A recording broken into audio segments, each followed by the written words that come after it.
আসসালামু আলাইকুম সবাইকে। সবুজ প্রকৃতি এবং এইরকম নির্ভেজাল একটা বিশুদ্ধ বাতাস সকালবেলা নিতে আপনাদের সাথে ভিডিওটা শেয়ার করছি। তো সবাই কেমন আছেন? কি অবস্থা সবার? তো ছেলেকে যখন মাদ্রাসা থেকে নিয়ে আসি তখন এক বয়স্ক মানুষ মানে ভীষণ বয়স্ক তার নিজের গাছের সাজনা বিক্রি করছিল। তো আমি আসার সময় নিয়ে আসি।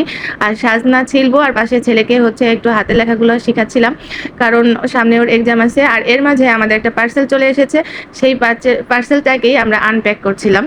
অনেকদিন পরে এত মোটা সাজনা দেখতে কিন্তু ভালোই লাগছিল আর বেশ মোটাই ছিল। একজনের গাছের টাটকা জিনিস খেতে কতই না ভালো লাগবে এটাই চিন্তা করছিলাম। আর এদিকে পার্সেলের মধ্যে আমাদের যেটা আসছে এই যে এটা আপনার ডোর ক্লোজার বলে। আর এটা অনেক হেল্পফুল, বারবার আপনাকে সিটকে নিয়ে আটকাতে হয় না বাইরে থেকে।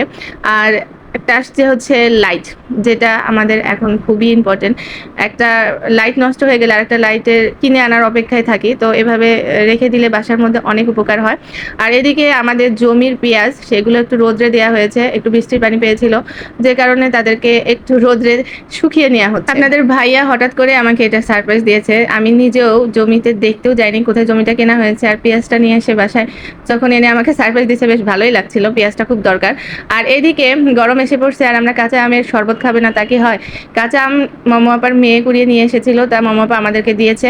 সেই কাঁচা আমের শরবত আমরা বানিয়ে খাবো। আর এদিকে মোমো আবার একটা জিনিস আমার বেশ ভালোই লাগছিল, সেটা শিং মাছকে কিভাবে সাদা বানানোর প্রসেসিংটা। আমি অবশ্য ওই যতবার আমি পেয়েছি আমি স্টিলের একটা মাজনি থাকে সেটা দিয়ে আমি ঘষি, কিন্তু মোমো আপার আজকে এই জিনিসটা আমার কাছে বেশ ডিফারেন্ট লাগছে আর ভালো লাগছে, খুব তাড়াতাড়ি হয়ে গেল। আর এই মাছটা আমার কাছে ভীষণ ভালো লাগে, আর যত সাদা হয় তত আমার কাছে বেশ ভালোই লাগে।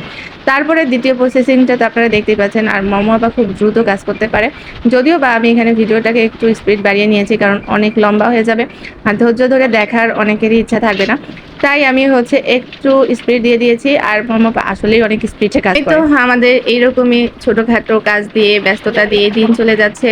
আর এর মাঝে মোমো আপা একটু এসে আমাকে যখন কাজ করে দেয় তখন আমার কাছে অনেকটা হেল্পফুল মনে হয়, কারণ একটা সংসারে অনেক কাজ থাকে, সেই কাজ করার জন্য যদি একা হয় তাহলে অনেক কষ্টদায়ক হয়। সেক্ষেত্রে মোমো আপা এসে যখন আমাকে সাহায্য করে না তখন আমার বেশ শান্তি লাগে আর আমারও একটু রিল্যাক্সের জায়গা হয়।